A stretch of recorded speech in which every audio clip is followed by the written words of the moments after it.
to Charleston County Council committee meetings. Our order is going to be audit, public works, and special housing. Mr. Moody is chairman of, Mr. Boykin is chairman of the audit committee. Mr. Boykin? Yes, sir. We'll now begin our audit committee meeting. I'm the chair. Mr. Darby, Mr. Middleton, and Mr. Moody are also on it, along with Chairman Sass. Tonight, we will have a presentation for our FY23 external audit by Ms. Samantha Salisbury. Do y'all have minutes to approve?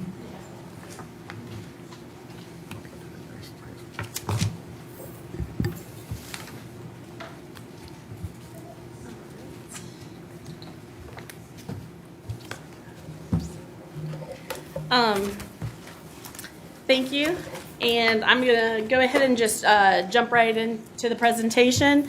I appreciate you having me here today. And what I'm going to do for the presentation is I'm going to go over the information that's been given and that's included as part of the audit, packages. So the main items of the packet of information that you received would be the annual comprehensive financial report. That's this huge blue book. I'm sure you probably received it in maybe a couple different forms. I think sometimes it was emailed or maybe you can pick it up. But I believe you've got this prior to this meeting. We also have a single audit reporting package and some required communication letters that are also included as part of the audit that we perform. The first thing I'm going to go over, again, this is as the title says, this is a very comprehensive piece of information. It has the financial activity for the reporting year of June 30th, 2023. I do not intend to go through this tonight. It is, like I said, it's comprehensive. It has several sections. There's sections that have some comparisons to prior year.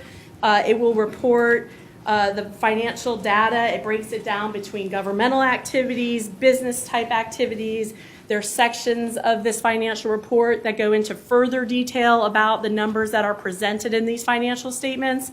And you also have statistical sections in this report that show 10 years of reporting data. So this is where we do spend a majority of our time auditing. And we do provide an opinion on this report. So what I'm going to say here is, first and foremost, this report is the responsibility of your management. It is prepared by your staff. It's not only your finance department and your budget department, but all the departments that run through the county. There's a component of this report that also includes component units to the county that are also included into this report. And honestly, the only documentation in this report that is prepared by the external auditing firm is our opinion letter. So that is what I'm going to talk about right now. I'm going to talk about what's included in the opinion letter. I will tell you that it's a clean opinion, unqualified opinion, which is the highest opinion that you can get on a report. And I will go through the components of the opinion. One of the components of the opinion letter is it lays out the county's responsibilities.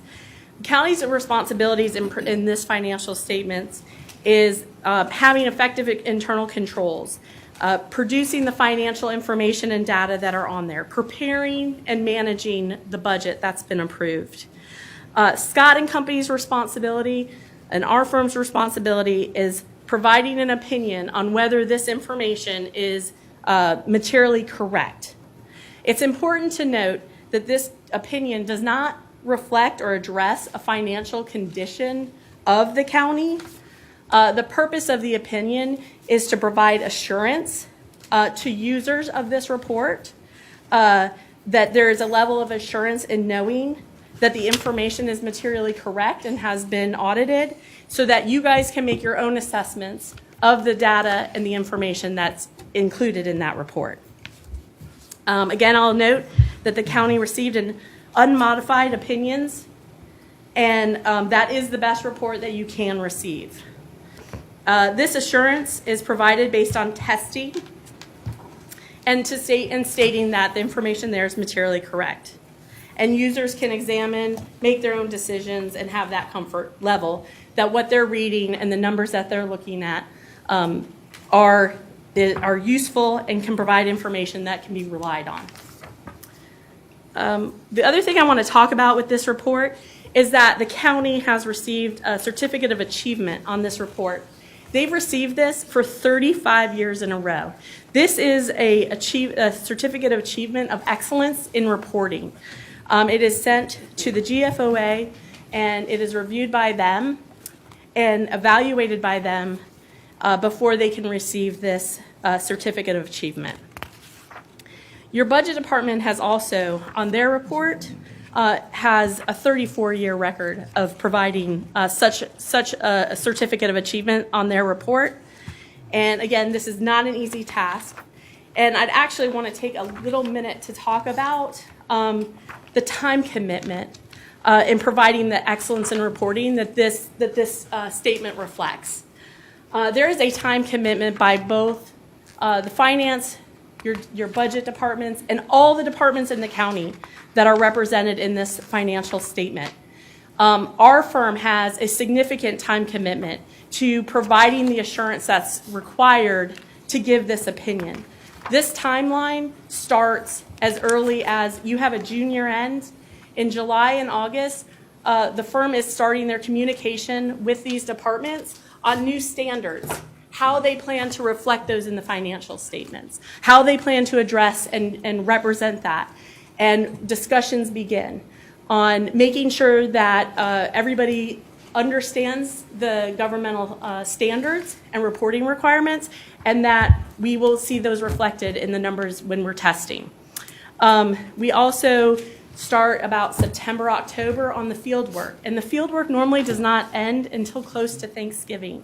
So we receive financial data throughout that time, funds and trial balances, and we test that information. Once the draft is received in December, we go back and make sure that the numbers reflected in this report are consistent with the testing that we've done starting in September, which is another reason why I don't spend a lot of time going over all the financial figures. These numbers have been looked at starting in August, September timeframe. In total, the county receives 3 separate reports from us. This first report was this blue report. The next report I'm going to talk about is a single audit report. You would have received it. It says Supplemental Federal Financial Assistance Report. Any entity receiving over $750,000 of federal expenditures is subject to additional testing separate from the blue report that you have, and it's under a single audit. This is testing of compliance with the grant and federal expenditures for this reporting year, the same June 30th reporting year. And as a result, all the reports and the testing that were done on these federal expenditures was also unmodified and consistent with the grant requirements. I think everything's not. Okay, just want to make sure I didn't miss anything there. The second report that's included in this packet, and this is a report that I just want to take another second to talk about, is the internal controls over financial reporting. Your entity generates policies and procedures and has their own internal controls. As external auditors, we test the compliance with the policies and procedures that you guys have in place on internal controls over financial reporting. This opinion is a clean opinion as well. We didn't find any significant deficiencies or material weaknesses in our internal controls testing for this year.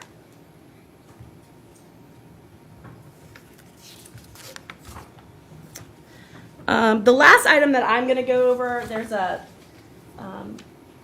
required communication report from the auditors, the information that's required to be communicated to the committee. Now, what we do is we do go ahead and write this out for you in a letter form. We can either verbally communicate this, but we like to have it in a letter because I'm just going to highlight a few things on here to talk about, and you guys can have the letter available to read through. This is something that applies to all, this letter applies to all governmental entities regardless of your size. And it's addressed and communicated through the presentation normally, but like I said, I like for you guys to have this letter. We state here that we are required to get certain management representation on items in these statements. It also states in this letter that we didn't have any difficulties in our testing and our work while we were out here. We were able to communicate with whoever we felt was necessary to finish our testing and test our numbers. Here, we're allowed to have access to financial reporting systems, as well as supporting documentations for invoices and information like that. We work with the IT department to produce and generate reports, data extraction reports, and they have always been available and have been able to meet our requests.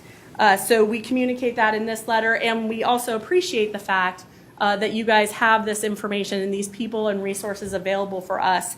It allows us to be more efficient with our audit, and it does help minimize the time and disruption to your department's daily activities by allowing us to have access to this information. There was nothing during our audit that required us to get another auditor's opinion or a second opinion. Any issues that we had with standards or reporting or management's assertions or entries were able to be discussed and resolved. We had no issues with management in performing our audit. There is one thing I do want to point out. This year we did have a new accounting policy that was required to be reported. This new reporting requirement is based on subscription-based IT arrangements. So these are agreements, commitments that a county will make for softwares that are over a year that need to be reported and reflected on financial statements. So this is a good example of something that we will sit down in July, August. Actually, we really start the year before, knowing some of this stuff is coming down the pipe. But in July and August, we sit down and we say, hey, we got to do this.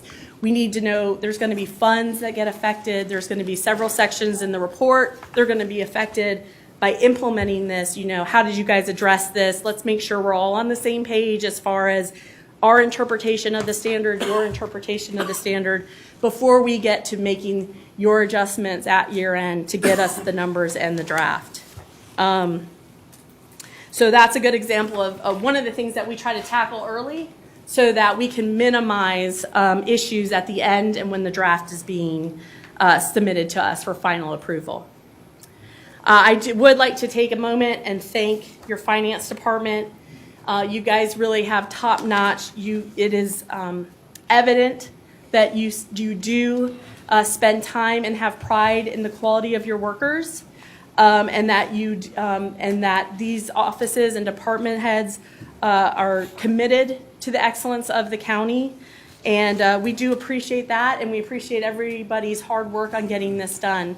This is in addition to daily responsibilities that these departments have, and we do interact with several departments of the county, asking them to take time away from their regular duties to get us what we need in order to provide these opinions. Specifically, I do want to thank Carla, Lori, and Mac, and the people in their department. These guys are committed to making sure that deadlines are met and that timelines are maintained to get this report done by the end of the year and submitted to the GFOA for the ability to even be allowed to be part of the certificate program. It's a tribute to the commitment that they have with the county and their and how their departments are run. And with that, I conclude my presentation. If anybody has any specific questions they would like to ask. Any questions? Mr. Moody? Thank you. Thank you for that Oh, report. okay, thank you. Brought a lot of good news with continued excellent ratings and a lot of good stuff. A couple of observations I might just direct to Mr. Tootin that I found in the audit. The business type activities fees were down or flat. I'd like us to keep an eye on those. The user fees that we charge ensure that taxpayers do not have to have millage increases in the future, so we need to make sure we're keeping an eye on that. Also, that we were the beneficiary of some pretty high interest earnings this year that we need to make sure we're not building our world around that. Those will not continue long term. The only other note, Mr. Gowler, Mr. Tootin, in the comments about governmental activities and leases, I would like to see which departments are using or engaging these leases. It just says Aviation Avenue or Village Square, Shopping Center, Faber Place. I'd like to know what department handle those or those are responsible to. And just the final observation, I don't think I realized we were 20 years into our SIB payment on the Ravenel Bridge. So that's a lot of carry, and I think that's probably pretty good bang for the buck. Thank you, Mr. Chairman. Yes, sir. Anyone else? Okay. Mr. Kabrowski? Thank you. Brought up some good points, and I want to ask Mr. Tootin, what was the reason the user fees are down? Is there any idea what that is, or is that just an anomaly, or just a statistical thing that goes up or down? Is there any reason for that, or? I don't, Councilman, there hasn't, to my knowledge, been a specific reason identified. Right. I mean, I know it does go up and down. Right, just Activity. We can look into it more and see if we can okay. get that answer for you and Mr. Moody. Thank you.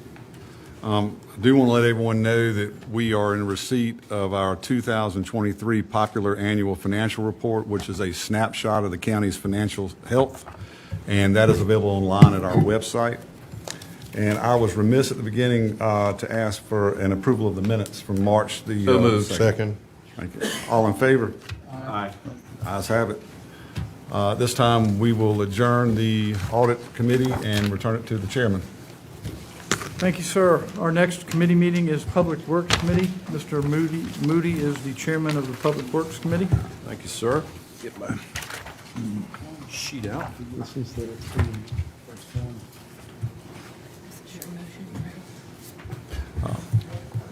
Got your audits put away? Call Public Works Committee meeting to order. All members are participating. First item of business is approval of the minutes from December 21. Second. Thank you, Mr. Pryor. Mr. Boykin seconded. All in favor, please signify by saying aye. Aye. Any opposed? Ayes have it. Item 2A, Mrs. Honeycutt.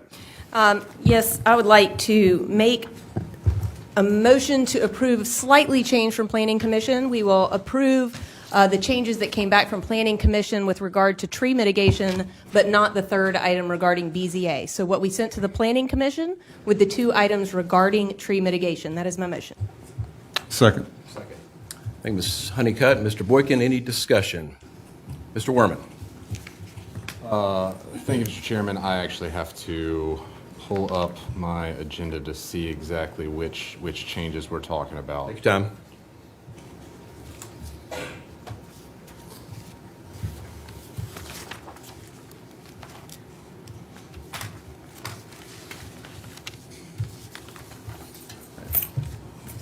So can you, I'm sorry, Ms. Honeycutt, can you get me up to 4B, speed? if you go to the 4B change, we did not accept that. This motion does not accept that revision.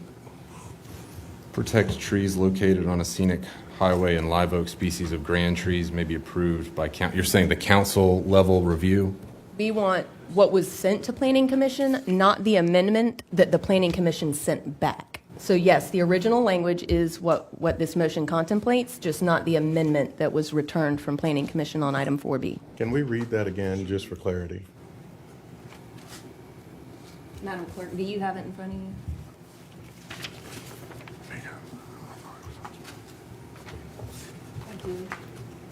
Okay. Joel, yes. Sorry. Yeah, I would. I just don't want to read the wrong for No, me. I'll pull it up for everyone to see. Or Andrew, well, I'm not reading. There you go. What we're talking about is, can you speak up, Joel? Excuse me. Thank you. Where's the- oh, Let me get, Mr. Sass and council, I'll get to the page that's being discussed. Right here, all the language in blue was what was sent to the planning commission by council. And what you'll see, yeah, there's the planning commission recommendation in red. Let me move down a little bit further. So it's right here, 4B. And where's the red? It's not showing up.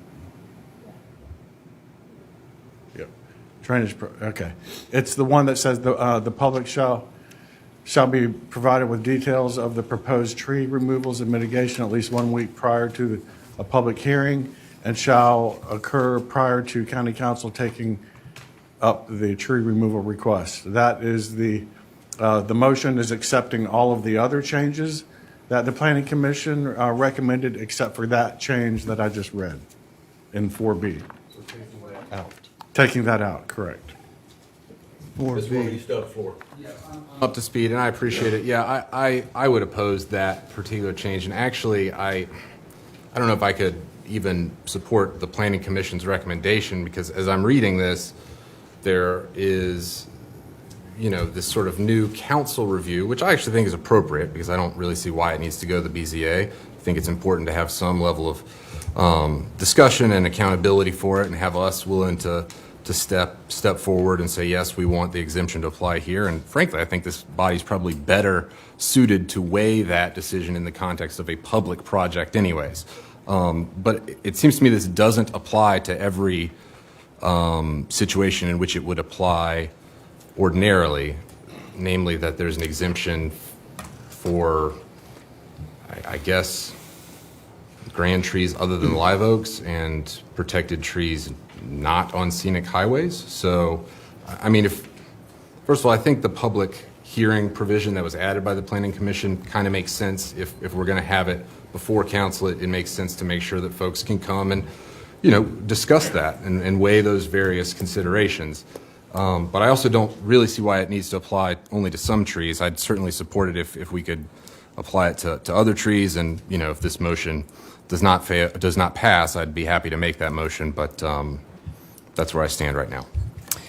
Mr. Evans, I just want to be clear. Before we ever touched this from the very beginning, these were the only scenarios that the public had, that we needed, that is the Transportation Department, Public Works, had to bring these to the BZA, correct? That's correct. There was always an exemption for the non-live oak species to be approved for removal administratively with mitigation. Okay. Okay. Well, We're not scaling back the review process. That was always there. What we're doing is clarifying and bringing that burden back to council. okay, yeah. I think I'm just trying to clarify that the same scope, the same cases that would have gone to BZA are all now going to go before council under this. Okay. Actually, that does assuage that concern. I actually would still keep the public hearing aspect in, but I think that moving the review body to council is certainly an improvement, so I would not make that second motion in that case. Mr. Evans, I just also want to be clear. There will still be opportunity for a public hearing before council at any meeting where we take this up, correct? Right. At the meeting that the county council takes this up, there'll be, during the public comment portion of county council, there'll be an opportunity for the public to speak. And this information would be published in accordance with any of our other requirements? Correct. Okay, thank you. Yes, Mr. Werman? I'm guessing have not reviewed the Planning Commission actually. I didn't watch the meeting, but I'm guessing the distinction between the public comments and public hearing is because of the 30-minute, 2-minute, well, 2 minutes still applies regardless, but the 30-minute limitation on public comments, that's why that's sort of the idea behind the Planning Commission's language. Is that correct? I think that topic did come up, I believe, yes. Anything else? Mr. Moody? Yes, ma'am. Did you have I thought you were. Anybody else have any other comments or questions? Mr. Kabrowski? I feel very strongly about this. I would oppose this motion. I think part of what we do, and I think I speak for many of the people that live here, that, trees are essential and natural, invaluable, economic and priceless resource. And I feel that in terms of the quality of life, I would not be in favor of this. And I think I approve of what the Planning Commission sent us, and I would not take this out. I would not agree to the amendment. I think we need to be zealous in this and not lessen the public input. I'm opposed also for the mitigation plan. I think we have to have some kind of safeguards that the mitigation, if they're planting trees elsewhere, as close as possible. I feel if it's anywhere that there's no way to monitor that and make that meaningful, I think it's part of what we do is to protect the natural resources of Charleston County, and all of us who have lived here for a long time or have just come here value that and see every day it diminish. And I would not be for anything that would make it easier or streamline the ability to remove our trees. I would have kept it at the BZA, to be honest with you. But if what we got from the Planning Commission, I think, provides us good safeguards, and if we're going to take this on, I would not water it down by taking those things out. So I would oppose this motion. Mr. Kabrowski, we're not taking out the tree mitigation in the general area where the trees were taken. That's remaining. It was just a public hearing requirement. So. Anybody else?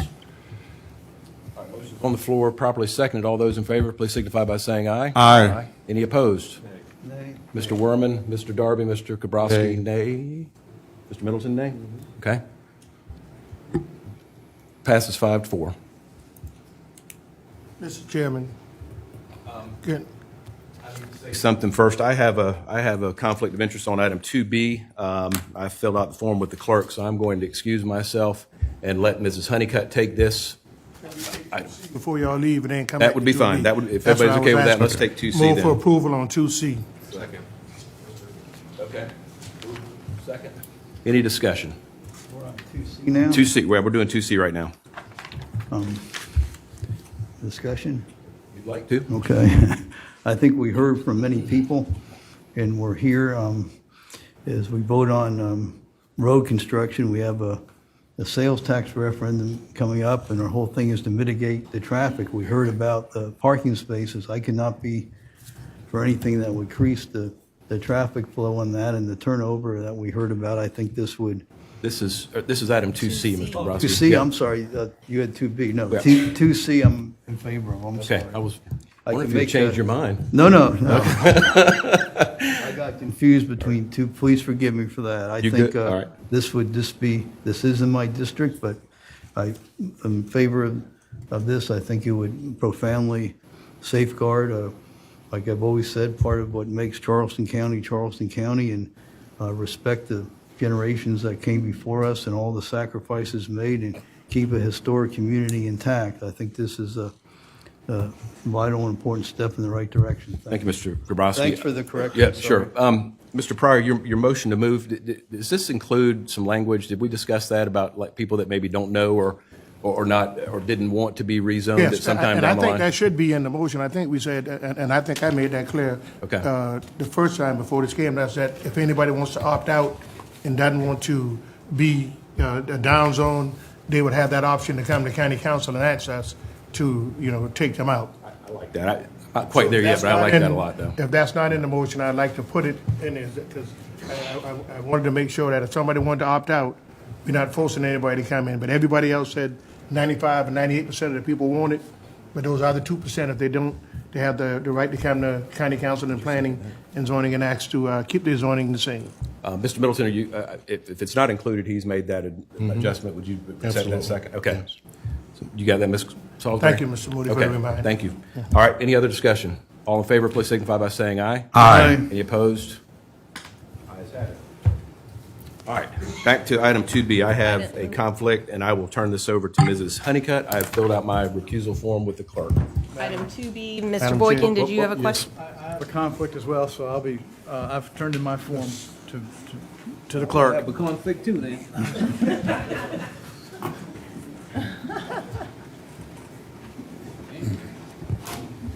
Madam Chair, Mr. Boykin? I would move for Planning Committee, Commission recommendation for 2B. Is there a second? I'll second for discussion purposes. Does anybody want to comment, Mr. Pryor? Yes, I'd like to table this until we get further information because I'm getting conflicting information. You know, the developer is saying one thing, and then these groups that are opposed to this are putting out misinformation from what I understand. So I'm going to ask that this be tabled until our next public and Planning Works Committee to allow us time to talk to the developer and talk to people in the community because, I mean, people are saying that the project is not downsized or not downscale, which is not true because we got the information in our packet that the downside is still over 30,000 square feet. You know, folks are saying wetlands are going to be destroyed. And so I've spoken to the developer, and some of you have spoken to the developer, and I think he has assured us. And so when I asked to table this, I'd still like to have some discussion and ask my questions to the developer so the public can hear the right information versus emails flying out with the wrong information. Ms. Ham, as a point of order, could you just clarify a table versus deferral? So it sounds like, Mr. Pryor, that you want to make a motion to defer? Well, the table. Table, and a motion to So table if- supersede until, for 2 weeks, our next Planning and Public Works Committee. Then that will be a motion to defer. If you make a motion to table, then we would need to stop the discussion. And vote Well, tonight? Take it back up. We have to stop everything. Able, we But I, have to do it tonight, though. Right, we we still have to would vote tonight. all right, I move to defer until our next Planning and Public Works Committee meeting. So there's a motion that's been properly seconded. Any further discussion on a motion to defer? Mr. Gabrowski, did you have a comment? I didn't want to move Motion to on. defer, I wanted to discuss the first motion. So how does that work? Are we going to discuss now and vote on the The motion to? deferral is on the table. Okay. If you want to discuss the deferral, or whether you want to support the deferral or not, you have a moment to do that. I didn't want to skip anybody's comment. All right, thank you, I understand. Mr. Boykin? Madam Chair, I would oppose any deferral. This has been years in the making. You and myself have attended town halls, and this issue is literally on the boundary of our two districts. We had almost 100 people down at Kiowa Town Hall the other day. There was zero support for this project. I have met with folks in my district along the Betsy Carson area and spoken to them, and again, no support whatsoever. This is just delaying a decision that a lot of people come out, they're passionate, Mr. Pryor, as you know, but beyond the emails, beyond the comments, we have literally spoken face to face, and these are our constituents down there, and there is no support whatsoever. And I mean, so I would ask that we go ahead and vote on this tonight and not defer it. Mr. Pryor? When we had the public hearing there were more people in favor than against. Let me finish, sir. Than against. And, you know, you had 100 people out of there, but I think Kiowa was bigger than just 100 people, and so is the island. And this has nothing to do with the town, because the town is not in charge. This is in the unincorporated area of Charleston County. Okay, this is in the urban growth boundary where we ourselves said we wanted the growth to take place. And so, to me, it seems like it's a conflict. We say one thing, but then we do another. And so, I want to get the correct information, and if the information is correct and the majority says let's move on, I don't have a problem with that. But I want the right information out. But it appears to me that I think it's Mr. Belk with the town of Kiowa is making it seem as he speaks for the town, but he says in his letter he doesn't speak for the town. And I haven't seen that majority of people. I've gotten email in favor of this. And over the last week or so, the strategy was, let's do an email blast, to send it out, to say we don't want it. But that does not represent the entire body. And so when this thing started 4 years ago, and then 2 years ago when it came to me, I met with Joel, I met with Mr. Tootin and staff and says, hey, look, Tell these folks what they need to do to make this work and to make this happen. They have done everything according to what I understand. But, you know, you say it's been years in the making, but it's just as much people might be in support of this. If we support healthcare, you know, they've scaled down the project, but then the information is saying they didn't scale down the project. And so council needs to get the right information, and that's why I'm asking for council members to meet and get both sides of the story, not just one. Mr. Boykin? In response to that, I've met with the developer twice. And after looking at the project, you know, it didn't fit. You're right. Inside the urban growth boundary, we do grow, but it's the right kind of growth. This is commercial. This is not residential. It's zoned residential 4. This is an upzoning in the use of the property. I'm not opposing growth, but it should be developed out as residential property as it was zoned by the county. It also is on the boundary of the urban growth boundary. I'm telling you, I have gone and pressed my hands and shook hands and met my folks down there on Betsy Karras, and they don't want it. And I've met people in the grocery store, they don't want it. When I saw people at the third transportation sales tax meeting at Johns Island High School, they don't want it. And so this is not just the email blast. These are real people, my constituents, Ms. Honeycutt's constituents, that have come and begged for this not to happen. So I'm not arguing about email blasts and things that are artificially inflated. I'm telling you, I'm talking to my people, and they don't want it. And I don't disagree, but these are the same people that says they don't want 526. And hold on, let me finish now. These are the same people that say they don't want 526. They don't want anything over on the island, but yet we support 526. So to me, it's an oxymoron. We support what we like, and then if we don't like something, then we find an excuse not to support it. But I'm just saying I want the right information, and if your vote is no, let your vote be no. My vote may be no, but I want the right information. That's all I'm asking, and that's why I'm asking for it. So I'm done. Mr. Middleton, Reverend Middleton? To defer. Mr. Kabrowski? Thank you, Chairman. I want to support what Mr. Boykin said in this regard. I feel it's in his district and yours, and I understand, and I feel that what you said about the change of the character, whether it's in the unincorporated area or not, affects the surrounding towns as much as it does those areas because of the backflow of traffic. And I heard the passionate comments from the people that talked to you and how people felt, Joe. I hope and pray that when we vote on the Historic Preservation Commission, that I hear the same thing from the people that live there and how strong people feel that they want to preserve the land there. Just like that, I hope we give the consideration to the passion of the people that live in these communities for generations that we're giving now to the people that you heard from. I hope and pray when we have that vote that we hear the passion from those people as well. But in this case, I support you, so thank you. Anybody else? I think Mr. Reverend Middleton wanted to call for the vote.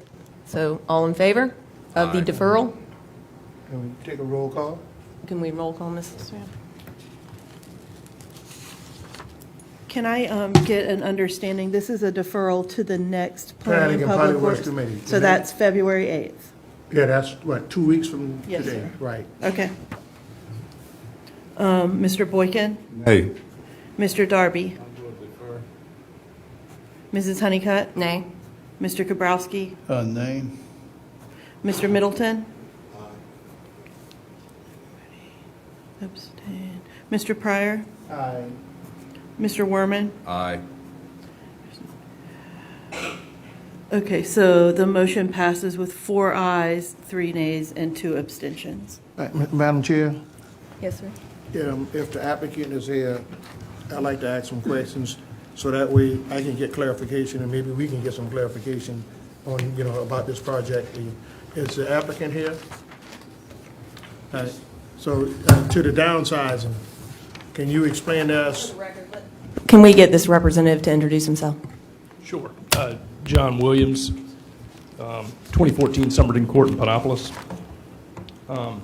Yes, we had it should be a part of your packet. Yeah, There was a I have meeting it. with the community.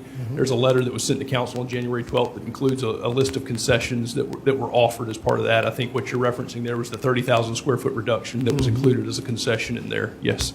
Okay. And so did the other side tell you whether they would accept that or not, or did they, what happened? And I talk about wetlands, I mean, I'm getting emails saying wetlands are going to be destroyed. Is that true or false? No, well, I mean, we agreed to limit the amount of wetland impacts to no more than 2 acres on the entire site. We spent about a little over 3 hours with different members of the community at this meeting trying to understand exactly what their concerns were. After speaking with them for that period of time, we went back and we tried to focus the concessions in a way that would address their concerns, but in a way that we could still complete the project. And as a result of that, that's what you see before you. Mr. Darby, Please. Yes, sir. The 30,000 that you mentioned, isn't that quite minuscule compared to what the project is?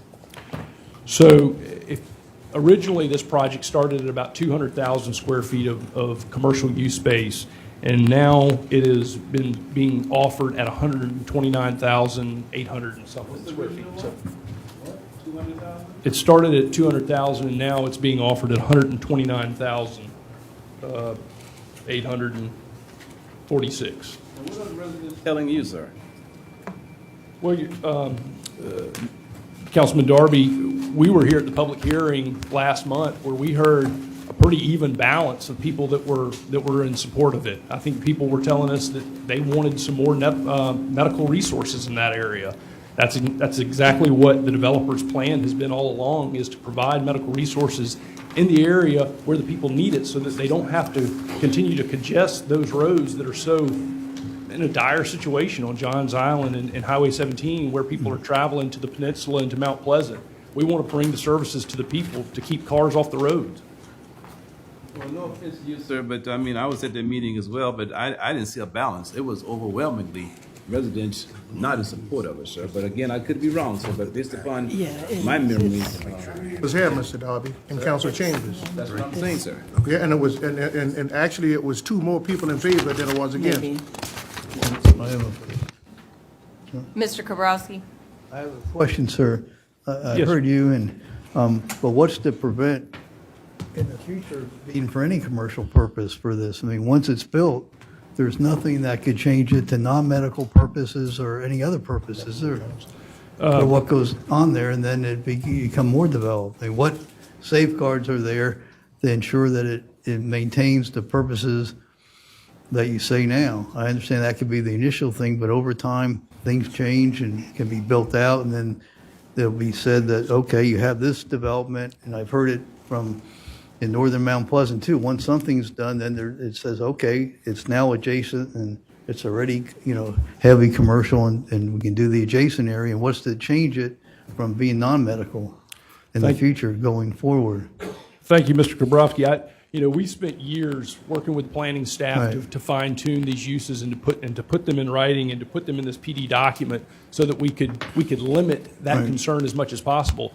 We've, as part of the January 12th amendments that have been proposed, I believe it further restricts that, and we have limited those retail services that were of concern to many people. We've further limited that to drugstores, pharmacies, and stores that only sell health and medical-related products. So this isn't going to be wide open to any type of retail use. We've limited that, and we're open to other amendments to further restrict that if there are suggestions. But this is what we've come up with, and this is what we want. We want a medical part. We don't. The client does not want something different than that. Further, they've reduced the sizes of all of the categories. I think it's pretty limited in that the commercial uses that you see are identified, and we use the defined terms that are found in the ZLDR to include medical office and outpatient clinics, healthcare laboratories. I mean, it was painstaking in trying to identify those uses that were medical or health related. Thank you.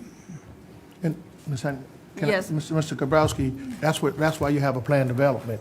If this doesn't work out, it goes back to its original use before somebody else can come in and change. So that's why it's called a PD. They submit, they say what it's going to be done, and if this thing goes south or it doesn't work, whoever takes out the property would have to come back to county council for a change because it goes back to its original zoning. Mr. Boykin? Attorney Williams, good evening, sir. Yeah, I hear the characterization that this is somehow an even arrangement between opposition and support. my district runs right down Betsy Carrison. I've had hundreds of communications, either directly from residents, email, text, phone calls even. And I would characterize probably 98 to 99% of those communications were in staunch opposition to this. This is residentially zoned property that has a subdivision next door to it. There's already commercial nodes down in that area. There's also other commercial property in that area that don't have to be upzoned. They're already zoned by the county for commercial use. The scale of this is still way out of place. You know, how many buildings is it again? Right now, I believe it's scheduled for 14 buildings. 14 commercial buildings. How many parking spaces? Originally, that was,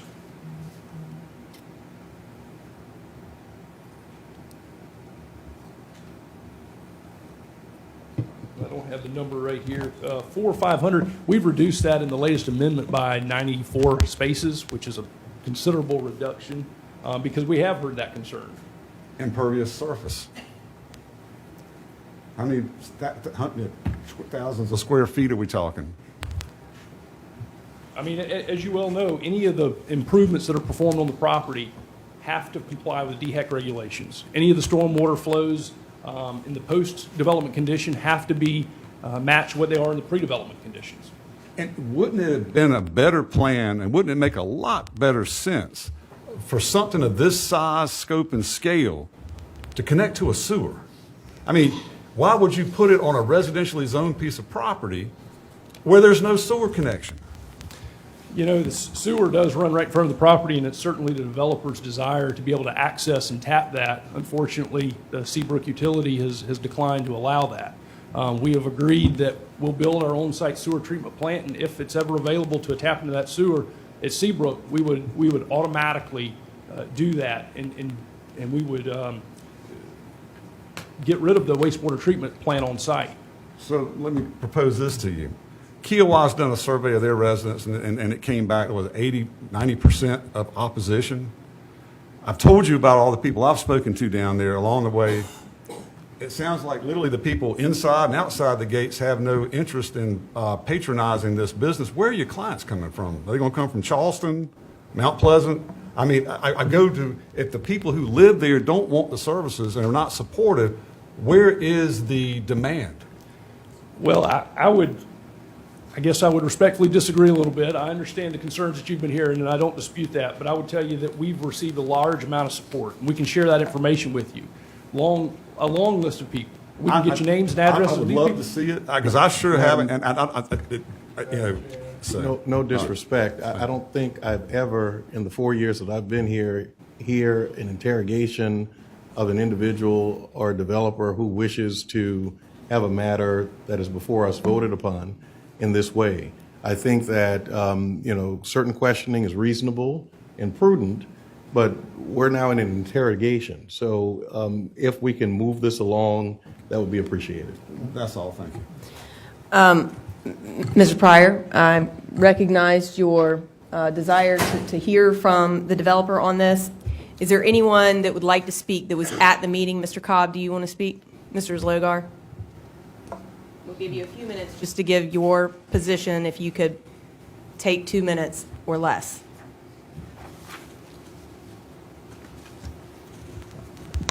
Thank you, Ms. Honeycutt.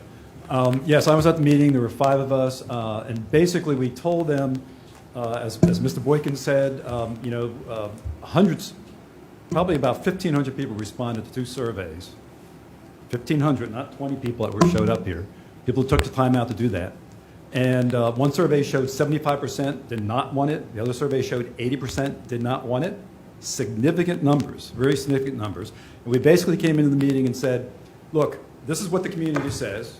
75, 80% say they do not want this. Help us out. What can you do? After about 3 hours or 2.5 hours, they came back with some very minor concessions. And let's be clear about the square footage. The original 200,000 square foot, we want to talk about facts. They had to reduce it to roughly 160,000 square feet because the initial design was flawed. It didn't have enough on-site parking. It didn't have, it assumed they were going to get the sewer from Seabrook, even though everybody knew they weren't going to get it because Seabrook has an issue with sewers. And there was something else about, they didn't have enough of stormwater. So they were required by their flawed design to go from 200,000 roughly to 160,000. So the real benchmark is they came back and went, and again, I'm using rough numbers, I don't have them in front of me. They came back and went from 160 to roughly 130,000, which was a 19% reduction. Now, when the community was asked about this, they were at the 160,000 square feet, and the community said 75% to 80% were against it. So they made a 19% reduction. Yes, they reduced the number of parking spaces too, because you reduce the square footage by 19 feet. There's a 19 square by 19%. You also reduce the number of parking spaces, but there's roughly 500 square parking spaces still there. Turnover multiple times a day. What's that? 1,000, 1,500, 2,000 additional cars on Betsy Carrison Parkway? I mean, those are the type of numbers we're talking about. Betsy Carrison right now, there was just an accident at the entrance to Hope Plantation, whatever it's called, Kiowa River Estates. There's all kind of safety issues in that road, all kind of safety issues. Now, I'm sure somebody's going to do a traffic report and say there's no problem, but people that live there, and that's why they're talking to Ms. Honeycutt and Mr. Boykin, because there's issues down there. And to Mr. Boykin's part, it's not an issue whether it's 120 or 150 thousand square feet. It's an issue that it doesn't belong there. Okay, it's a residential. They've speculated that they could buy residential and upzone it so they can put commercial there. 120, 130,000 square feet where there should be residential, and they've done speculation. As simple as that. And at this point, the community is, as it's been set up there, is 100%, is totally against it. Totally against it. Yes, they stacked the deck when there was the public hearing.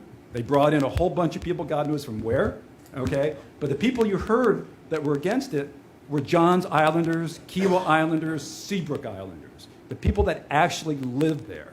So so those are some of the facts in terms of the percentage reduction, 19% reduction, still a development that is way out of scale for that area. If you ever go down the Betsy Carrison Parkway, there's nothing but trees on either side. And I've heard they've said, if you read the comp plan says there needs to be a transition from the urban area to the urban growth boundary, a transition. Now I'm hearing they're telling people, well, a 75-foot buffer is a transition. Come on. I mean, if you're in the city of Charleston, that may be a transition. On Johns Island, a 75-foot tree buffer is not a transition. A transition is houses, maybe, townhouses, eventually a strip mall, and then a large development. That's a transition. Thank you, Mr. Slogar. Is any question from a council member on this? No, I just wanted for the record, when we took the addresses, the majority of those folks had Johns Island and Kiowa address, so they weren't out of town, Mr. Slogar. I love to see that. Thank Yeah, you. well, they got it. The clerk has it. Thank you. All right. Thank you. I think this matter is deferred until what day, Mrs. Salisbury? February 8th. February 8th. Oh, sorry, February 8th. All right. That concludes, well, do we go back? I think that concludes our Planning and Public Yes, Works ma'am. meeting, so our two absent. Need to get Mr. Moody them back in here. Kristen, are you going to get them?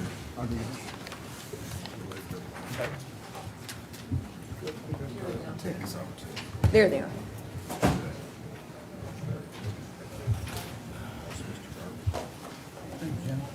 Yes, sir. Housing.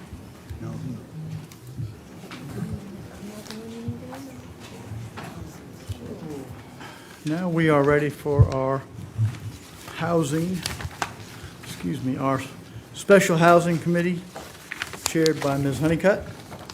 Thank you, Mr. Chairman. I'm Jenny Honeycutt. I serve as the chair of the Special Housing Committee. I have on the committee with me Reverend Middleton, Mr. Kabrowski, and Mr. Werman. And of course, the chair sits on all committees. Is there a motion to approve the minutes of November 9th? Second? That's okay. So moved and seconded, and all in favor, say aye. Any opposed? Great. The main item on our agenda tonight is an update on 995 Morrison. So we've got a presentation. Mr. Rant, will you introduce our presenter?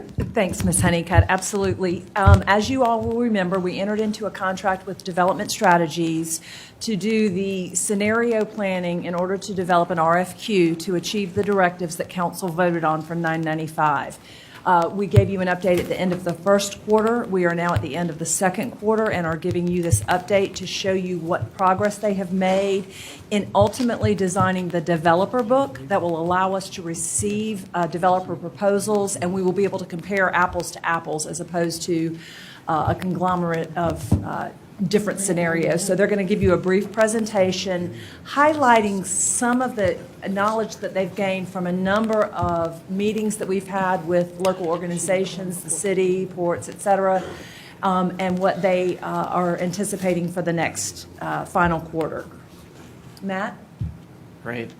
Thank you for that introduction. Happy to be here presenting to you all, members of council. What we're going to present is, again, a brief summary of our progress and what some of the next steps are. And what we're doing here is really identifying that intersection of good economics and good policy. And what that means for this project is identifying ways to maximize revenue, as well as identifying opportunities to add affordable housing, workforce housing, and identify creative opportunities for to increase community benefit and benefit the neighborhood. What we want to do ultimately is deliver a development book and produce a development RFQ that encourages the highest quality developers from around the country to submit, and that encourages them and shows opportunities for the greatest level of creativity in their submittal while meeting the economic goals that will be identified. So we'll give you that update and express to you what we'll be doing over the next couple of months in the final push to produce a high-quality document and RFQ. And I'm also happy to tell you we've had some really good and productive conversations today and very recently with some of the potential partners in this project and some creative solutions that have been identified. So again, we're going to be producing that development book, identifying those issues and opportunities, making those very clear for potential developers who are interested in submitting, what the goals are, and what a path of possible solutions are. That RFQ is going to include the development program, potentials for use of incentives in the deal structure, and community benefits that for which opportunities have been identified. And of course, what we're trying to do here is really reconcile these four things: market, economic, site and place, and policy goals. Easy to produce a plan that addresses one of these things. Addressing all of these things is really what the goal is here. And so making sure there's a balance between some of those policy goals, but also practical economics and market. When we look at a project like this, one of the first things we do is we like to zoom out a little bit and look at the entire neighborhood and look at a site and how it could, what the opportunities are to really enhance the neighborhood. We have a number of things evolving in this community as it has received a lot of development interest over the last several years. And we think there's opportunities to enhance the streetscape and walkability of this community, and this site can play an important role in this. And we've got this great park that has the potential to be a true unifying anchor for the entire neighborhood. And we think that, and one of the things that we'll be illustrating in the book is the opportunities through development, through activation of development in the ground floor to really reinforce that relationship with that park as a true neighborhood anchor. We also have wetlands that can be really celebrated as an amenity, and opportunities, we think, for some of the best views in the city for this new development. And we want to certainly emphasize that zooming out even more, this is a fantastic opportunity to put a mix of affordable and workforce and market rate housing, walkable to transit and to jobs. And the last thing to share is that squiggly line that you see through here is something called the LIMWA line. And this is something that pertains to flood mitigation. And this is a new policy. This will be kind of the first project of this scale to be addressing these new flood regulations. And so that's something we've been working through with a lot of experts over the past few months to come up with creative strategies and solutions while making sure that we're addressing these new regulations to their fullest. And so what you see here in the middle is the site plan that it's conceptual site plan that we're going to continue to develop, which essentially breaks the site up into 4 distinctive blocks. It addresses the planned future bridge on Cool Blow that's going to come through here. It seeks to maximize activation of that northwest corner, which is adjacent to the park. It is also the only part of the site that is outside of that LIMWA. That means that's really the only opportunity we have to do ground floor retail relative to the new regulations that have been put in place. Having said that, we have a lot of creative strategies through public art, through temporary and pop-up retail to further activate the space, especially relative to that park and some of the seasonal opportunities, festivals, and things that could occur there. So there's, I think, a lot of creative strategies that can occur even while addressing this new regulatory environment. Everything above that first floor, which is going to, by necessity, need to largely be parking, which is one of the permissible uses. That's going to be where the housing development's going to occur in a truly mixed income development. And so what you see here is the program so far with the constraints of some of the regulatory environment, Cool Blow Bridge, and the PUD, which allows for 8 stories in height throughout this development. That's going to lead to what we've calculated about 1,000 total housing units with a 20% affordability goal. I did want to mention our retail consultant also identified an opportunity to do a lack of a grocery store and pharmacy in the area. We think that there could be the potential to do that on the second floor. It's hard to do small retail on a second floor, but an anchor like that is absolutely possible. There's a precedent of it on the peninsula with a Publix that's been recently developed. And that could be a great community asset and amenity that this project could incorporate as well. So that's one of the relatively newer ideas that's emerged through conversation. And of course, with the deal structure, we continue to have productive conversations with the Housing Authority, and this continues to be envisioned as a true public-private partnership that would solicit proposals from private developers. And then I just wanted to share with you some of the present images. We're going to spend the next couple of months really illustrating the potential for this. What you see here are some creative solutions that have been provided where there's ground floor development where retail isn't possible. There's still other ways to activate space, whether that's through public art, whether that's through green infrastructure, green walls, or interesting architecture. So we're going to make sure that we get some of these ideas in there to certainly encourage creativity from the development community.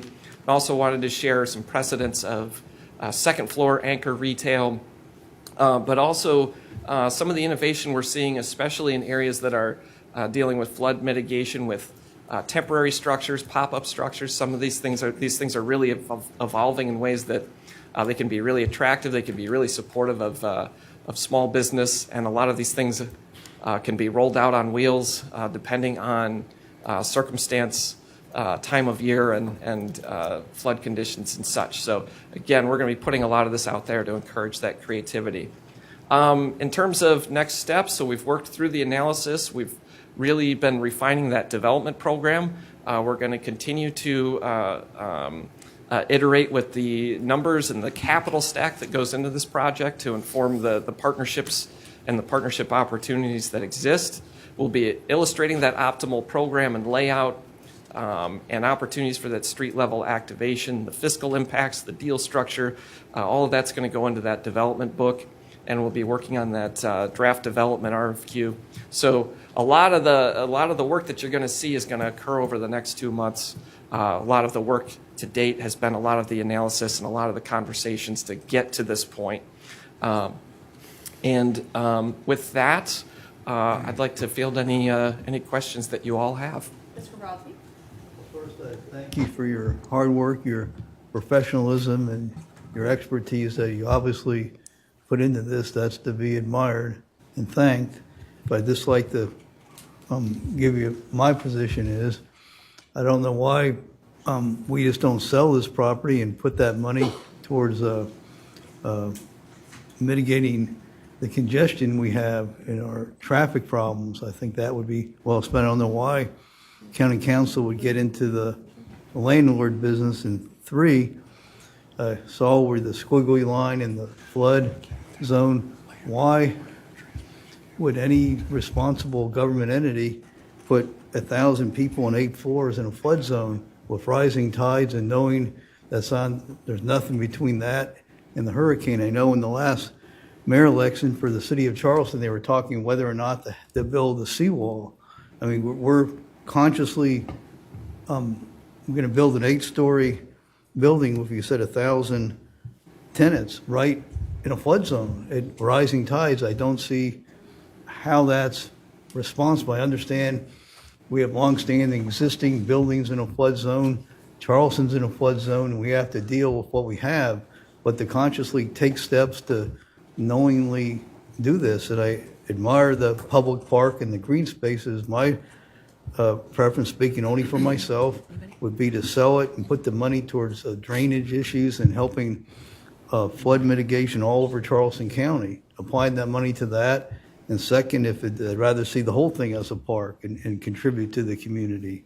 But I just don't see how we can responsibly, again, 8 stories, 1,000 people. I've worked in Peninsula Charleston for decades, and I know that area like the back of my hand. I've been through that probably hundreds or thousands of times now, and it's like we're putting a whole new city, like making us like Hoboken or the Baltimore Port, and we're creating a vast new urban area in a flood zone with our 1,000 people and thousands others, and knowingly putting people in that and knowing what the future holds for us with floods and hurricanes. I just, speaking for, again, myself, I see it as, and not in any way personally, hating all the hard work and expertise that you personally put in. We're not denigrating that at all. I just, speaking for me, see it as irresponsible to do this, and I just feel I need to publicly say it. Thank you. Go ahead. Mr. Werman? Thank you, Madam Chairman, Chairwoman, sorry. Listen, I am certainly excited about a lot of what we see here. To address a few of the concerns that were laid out, I think the reason we're doing this is because of a number of reasons. Charleston's changing, and the housing market in all of America and frankly the world has changed significantly over the last 20 years. And I think there is a desire to, among I think most of my colleagues here, to try and use some new tools against that while still getting some return on this valuable asset for the county. I think there are a lot of possibilities as far as the way this could lay out or play out that are still sort of to be determined. But I like where it's heading, and I do think that early returns, as far as what we're seeing, are new ideas. We're finding ways to incorporate different scales of commercial space, which I also think smaller scale commercial space can help smaller businesses who might not always be able to compete with, the finest, newest, retail space that's going to be built in a lot of areas. So if you can reduce some of the costs for folks to come in there and do it in a way that's also compatible with flooding, which is an issue, a huge issue that we need to address. But I think there are ways to live despite the fact that we have to deal with flooding and we have to be resilient. but I think this is obviously considering all the right things. I'm excited for it to move forward. I guess my only question is, we are, as I understand it, developing a timeline right now. Like, there is no, if there is a timeline, I'd like to know it, but as I'm reading slide 11, we're evaluating and finalizing RFQ draft criteria and timeline. Any info on the timeline I could get Yes, would be sir. greatly appreciated. Absolutely. Ms. Durant. Absolutely. We are at the end of the second quarter. The RFQ and development book will be presented at the end of the third quarter. So by April, the RFQ will be ready for release. I think that's fair to say. And then we will shore up the developers that will be qualified to bid. And then an RFP, depending on the response that we get, will be solicited for council to make a final decision. Thank you. Does that answer that, Mr. Berman? It does. So the development book, do we get a copy of that as well? I'm just curious. Yes, of course. I don't I'm know sure that you I'd be can. able to decipher it, but. Of course. Mr. Pryor, or Reverend Middleton, did you? Yes, just wanted to speak on the flooding issue. Of course, I grew up right on this side of town, and certainly I'm extremely familiar with the exact neighborhood where this particular property sits, and find this to be a valuable resource for us to develop in order to preserve at least the ability for individuals to live, on the peninsula. Of course, that whole area is being developed, and there are other buildings that have already been built, including looking at the flooding situation. Now, the city of Charleston, I hope, that they will continue moving in that direction. They had the Dutch dialogue conversations going on. They had additional consultants come in over a period of time. And so they're seriously, or were seriously looking, and I don't think they're going to change that trajectory just because they had a change of leadership. I think that was a city priority and part of their plan, and went and studied that issue in order to help mitigate. And there were several drainage projects that, would be pushing water back into the Ashley and Cooper rivers at some rapid speed that would be able to help to include the district where the medical facilities are. I wanted to say all of that just to say that when looking at flooding, especially as the county becomes an overarching leader, in sustainability, not just resilience, but sustainability, and making certain that we're combating all of these issues that are really climate action, issues that we can't really change because something is happening. Something is happening in the world. Something is happening to our world, and it has a lot to do with phenomena that we have to be smart and strategic around. And so the city, I know for certain, because I've sat on several commissions, specifically around the flooding issue, and definitely on the east side of Charleston, that will be contemplated overall. Right. And so this project would benefit from that. Thank you, Reverend Middleton. Mr. Pryor? Thank you. For the sake of time, dittos of that was been said. But Mr. Gabrowski, we won't be in the landlord business. That's why it's a public-private partnership. That way we partner up with the right developer. And I think we would maybe lease the land for so many number of years, and then the land reverts back to us. And then secondly, if we can get you to support the half-penny sales tax, there'd be enough money to do the infrastructure and stuff that you want done, in these different areas. So I'm glad to see you want to do some more infrastructure. Now I got to convince you a little bit more to get behind the half-penny sales tax, okay? Great. Before there are any other comments, does anybody have a question for Mr. Wetley, who's up here? No, I don't. Met with them personally, so I don't want him to feel like he has to answer council comments that are being made at this time, but we do appreciate your presentation very much and the hard work you all have put into this. So if there are no other questions for him, then I am going to move on from this item. Thank you so much, Mr. Wetley. Thank you. Market value of that property. So that's something that we continue to refine and determine. That's a Do you have a number. range?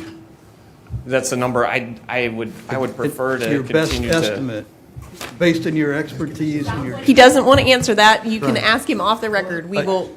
Smalls, later on, he'll tell Mr. you. Smalls' capital projects. Do you have an estimate, or? I mean, seriously, if we're about to. Yep. I think we've adjourned this meeting. I'm closing it off. Thank you. Thank you. Thank you, Matt. All right, thank you, Ms. Honeycutt. You're welcome. Okay, Move for approval of item number 1. Second. second and all in favor, say aye. Aye. Opposed, the ayes have it, thank you very much. Move for approval on 2 through 4. Moved by Ms. Pryor, seconded by Reverend Middleton. That's it. Any questions? Mr. Moody? A quick question. Thank you for moving that along, Mr. Pryor. I appreciate that. I agree wholeheartedly with item 4. I'd like to see us pull that together sooner rather than later. Yes. So we're not banging up against any deadlines, just because we can do it till mid-August. Let's not wait until mid-August. Let's look at, Yes. Do we need a separate motion for item 4? I would prefer. I'll make a motion on that okay. 3 to 3F? Yes, sir. Okay. 2 through 3 now, right? 3F, yeah. yes, 3 sir. to 3F. Second. Yeah, 2 to 3F, I'm sorry. Yeah. All right, 2 through 3F. Any discussion? Moved and seconded. All in favor, say aye. Aye. Mr. Chairman, on Opposed, the ayes have it, thank you. item 4A, I'd move to adopt a resolution to be prepared by staff indicating that council intends to adopt ordinances to establish the referendum for the continuation of the transportation sales tax no later than August 13, 2024, and that the ordinance adopted shall specifically include by name the Mark Clark Extension Project. Second. And also, Ms. Honeycutt, Ms. Sam, could you get that to us before Monday so everybody can take a look at it for the Tuesday meeting? Yes, sir, you'll have it tomorrow. Thank you, ma'am. Appreciate it. And seconded. That was moved and seconded. Discussion. Mr. Kaprowski? Again, this is our first public discussion of it. And I'd just like to put it out there that I, for one, would prefer that we bifurcate it, that we're putting everything in one basket. We all have needs all over the county. And I'm very concerned that we're all putting it on. What are you referring to, sir? Well, this is about the sales tax referendum, isn't it? Right, okay. Right, so I'm just saying, I wanted to publicly state, I feel, as we go through this process of whether we can bifurcate that, so that for giving people a choice as to what to do, we give them a real choice. And I feared from the beginning that we're putting all of our eggs in one basket. If who knows what's going to happen. We need infrastructure things all over the county, and I'd like to have developed a plan for Johns Island and that area, and in West Ashley that would include if 526 doesn't pass, because none of us know whether it's going to pass or not. And if it doesn't, then everything's tied to one, things all over the county won't get done. So I hope that people have choices to give them in case there's a fallback, because there are essential needs. People are stuck and miserable in traffic all over, and we need to address these problems. And again, I hope we can put choices for them and bifurcate it. If that doesn't pass, and there's an alternative that can be done, so people have real choices. Thank you. Thank you. Mr. Werman? I guess I would echo Mr. Kabrowski's comments. I certainly think that the best approach here would be to have, as he sort of said, real choice where, the whole litany of basic county operations and particularly transit projects and transportation projects are not necessarily tied to a project, which I think by the nature of this letter is clearly a unique project and obviously a unique scale. I guess I did maybe want to clarify that's not being decided today, though. I mean, that would be a debate to be had basically on these days. But no, I would agree with Councilman Moody as well, though I do think that having that language decided before August is certainly a good idea as well. So, thank you. Mr. Boykin? Question? Pardon me? Call for the question. Call for the question. All in favor, say aye. Aye. Opposed? The ayes have it. Mr. Chairman, move for approval on items 5A. Seconded on item 5A, Woodland Shores Traffic Calming Speed Limit Reduction Petition. Unless somebody wants to see it, but I think. We don't need a summary on this? Is everybody good? Okay, Because thank you, they've already Mr. done what Thomas. we asked them to do, so. You good with that, Deborah? I'm good with that. I just want to make a comment on this item that Mr. Friend has been here the entire meeting. He has been a huge neighborhood advocate for this, and the neighbors did go get the 70% support that we asked for to make this decision, so thank you, members of council, for moving this forward. Thank you, Ms. Honeycutt. All in favor, say aye. Aye. Opposed? The ayes have it. Thank you. Y'all did a great job. Our staff did a great job. Yes, Thank they did. y'all all. Thank you all. Please don't leave. Thank you. See y'all Tuesday. Every, I didn't mean to shortcut you, but we've seen it.